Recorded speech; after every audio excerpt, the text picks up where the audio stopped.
기본적으로는 드러그 델리버리 시스템이니까 특정 약물들을 잘 주입하는 게 가장 기본에 충실한 거잖아요. DDS 시스템 자체에서는 거기서 어떻게 하면 DDS 시스템에서 효과적으로 원하는 깊이에 잘 집어넣는지가 하나의 관심사일 거고, 또 하나의 관심사는 안 아프게 다운타임을 최소화시킬 수 있게 환자분들이 쉽게 받아들일 수 있는 형태로 주입하냐가 두 번째일 것 같아요. 근데 이제 물론 그 안에 뭐 다양한 약물들의 변수나 이런 것들이 있지만, 기본적으로는 뭔가 주입을 했을 때 환자들이 의사 측면에서는 효과 측면을 많이 보지만, 환자분들 측면에서는 첫 질문은 안 아프냐예요. 그리고 다운타임이 없냐예요. 뭐 두 가지가 어떻게 보면 같은 이야기일 수도 있겠지만, 그 측면에서 큐어젯이 굉장히 활용도가 높습니다. 예를 들어서 흉터나 이런 환자들은 어느 정도 다운타임을 감수를 하세요. 감수를 하시는데, 그 영역에서 약물을 기존 방법보다는 더 다운타임을 적게 약물 전달 시스템 플러스 마이크로 서버시전이라는 메카니컬한 이펙트를 같이 쓸 수 있는 거죠. 하나의 기전에서 같이 사용할 수 있는 방법이 되는 거고, 또 그 외에 뭐 다른 다양한 약물들을 다운타임 없이 이제 침투시킬 수 있는 거죠. 그 매력이 굉장히 커서 흉터 영역들, 뭐 흉터 영역에서 확장해본 모공이나 이런 영역들로 같이 쓸 수 있는 거고, 그 외에 두피 치료할 때 이제 많이 쓸 수 있습니다. 두피 치료할 때도 쓸 수 있고, 흉터 영역 확장해본 튼살에도 좀 쓸 수 있고요. 그리고 이제 비침습적인 형태에서 쓸 때는 병원 내에서 여러 가지 기미 환자라든지 색소 환자들 있잖아요. 그런 환자들에서 메카니컬하게 뭔가 자극을 해야 되는 상황들이 있어요. 그런 것 플러스 약물을 같이 그렇게 할 때는 침습적인 내용을 최소화시킬 수 있는 방법이기 때문에 그럴 때 주로 많이 사용을 하고 있습니다. 흉터 치료 영역들 뭔가 메카니컬하게 자극을 정말 마이크로 서버시전 하는 형태라든지 약물 주입하는 정도에 따라 조금 차이는 있을 수 있겠는데요. 그 영역 접촉해서 하는 영역에서는 보통 2주에서 저는 4주 간격으로 보통 많이 시술을 했고요. 그리고 비접촉식으로 시술을 할 때 그런 단계에서는 보통 1주 간격으로 시술을 해도 전혀 부담이 없습니다. 시술 시간 자체는 모든 시술이 어떻게 하냐에 좀 차이는 있겠지만, 기본적으로는 그렇게 길게 걸리는 시술들은 아니에요. 전부 다 뭐 한 5분 이내, 굉장히 짧게 걸리는 시술들이기 때문에 컨비네이션 치료에는 좀 적합한 그런 장비라고 생각을 하고 있습니다. 의사의 방법에 따라 다운타임을 줄 수도 있고 안 줄 수도 있어요. 침습적인 방법을 할 수도 있고 침습적이 않은 방법으로도 할 수 있다는 장점이 있을 거고, 대부분 이런 그 다양한 아까 질문하신 그런 내용들의 방법들 중에 상당수는 써마리 발생을 해요.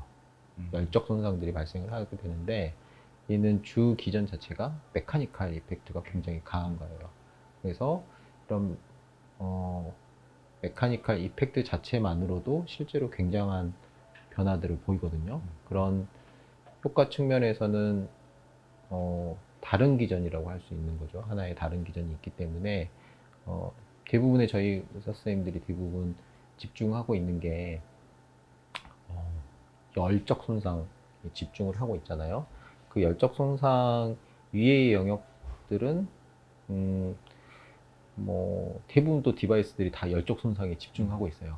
그렇지 않은 디바이스들이 굉장히 많은데, 저희들이 어떻게 보면 익숙치 않기 때문에 그 효과에 대해서 아직 좀 약간은 미미하다고 느낀다든지 약간의 색안경을 끼고 보고 있는 수 있는데, 대표적인 열을 주지 않고 하는 것들이 LLLT, 우리 지금 뭐 그 LED 같은 거 이런 거 많이 하잖아요.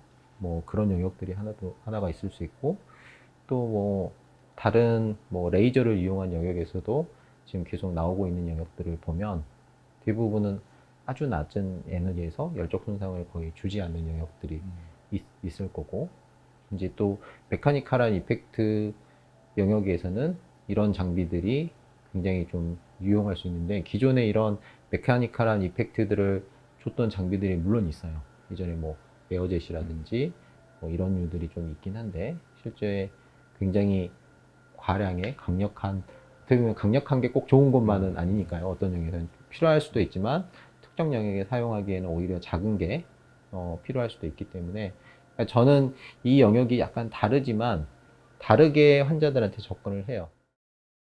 오늘 큐어젯을 이용한 라이브 서저리 대상은 일단은 34세 여자 환자분이시고요. 이 어려서 생긴 선상의 흉터를 대상으로 라이브 서저리를 진행하도록 하겠습니다. 접촉에서 다이섹션을 하면서 서브시전 역할들을 같이 하면서 약물이 들어가는 영역으로 시술을 할 수가 있고, 또 하나의 방법은 비접촉식으로 약물들을, 아주 작은 양들을 일상생활에 불편함 없이 시술하는 방식들이 있을 것 같습니다.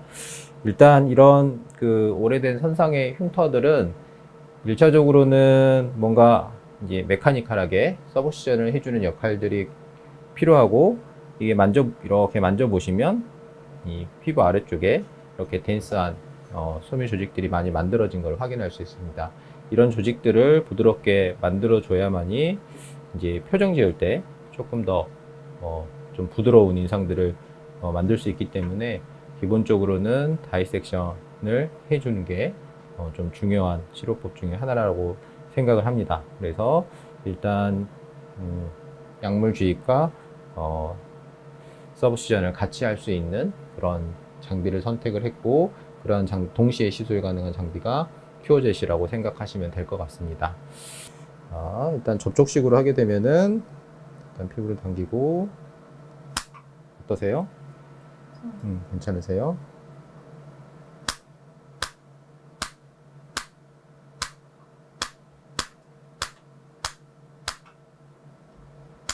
이렇게 보시면 다이섹션이 되면서 약물이 들어가기 때문에 이렇게 뭔가 들어가서 피부 조직들이 박리가 된 그런 현상들을 볼 수가 있습니다. 어떠세요?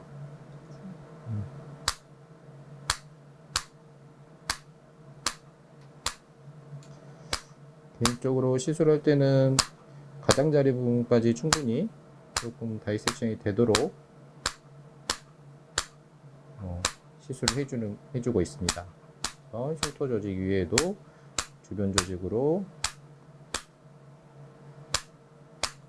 한 2mm 간격 정도로 이렇게 좀 다이섹션을 해주신다고, 서브시전을 해주시면 될 것 같습니다. 그리고 만져봤을 때 이 덴스한 조직들이 좀 박리가 되는 듯한 그런 느낌들이 나는 부위까지 박리를 해주는 게 요령이라고 생각합니다.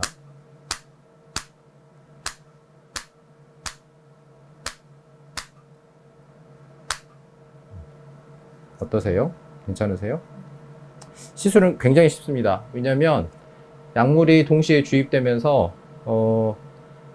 서브시전이 일어나기 때문에 이렇게 뭐 약물 따로, 뭐 서브시전 따로 이렇게 시술을 할 필요가 없고, 한 번의 시술로도 이렇게 이런 흉터들을 치료하는데 효과적으로 이용할 수 있습니다.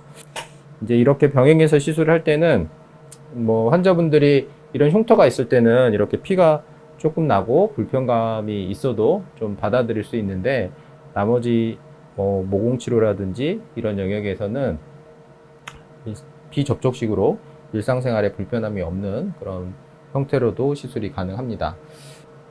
지금 선상의 흉터를 접촉하는 형태로 시술을 했고요. 이제 비접촉식으로 약간의 피부 결을 조금 좋게 한다든지 여러 가지 스킨 부스터들을 다운타임 없이 주입하는 그런 세팅 값들을 좀 설명드리고 시술을 진행하도록 하겠습니다. 일단 여기 UI에서 보면은 이제 기본적으로는 파워를 보통 단계를 한 20단계까지 나눌 수 있는데요. 보통 약물 주입을 할 때는 15에서 17, 뭐 필요에 따라서 20단계까지 쓰게 되는데, 각각 쓰시는 원장님들의 이 약물의 점도, 농도에 따라서, 비스코시티에 따라서 좀 조절을 하시면 되고, 지금은 회사에서 희석 농도를 다 제공하고 있습니다. 그 점도에 따라서 기본적인 첫 스타트는 다 가능하실 것 같고요.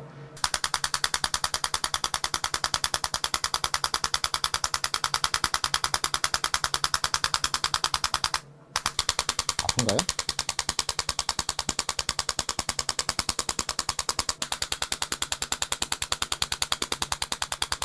보시면 알겠지만 조금 가깝게 갔던 애들은 살짝 이렇게 홍반들이 보입니다. 실제 약물들이 들어가면서 나타나는 이런 이펙트들이라서 실제 약물들이 아주 미세하게 들어가서 여러 가지 다양한 긍정적인 반응들을 보일 것으로 생각을 하고 있습니다. 그래서 이런 토닝 형태의 시술을 할 때는 크게는 두 가지 효과가 나타난다고 생각하시면 될 것 같아요. 메카노 트랜스액션 같은 메카니컬한 이펙트에서 생물학적 반응들이 일어나고, 이런 작은 약물들이 미세 양들이 들어가면서 그런 효과들을 더 극대화시키는 형태로 시술이 진행된다고 생각하시면 되고,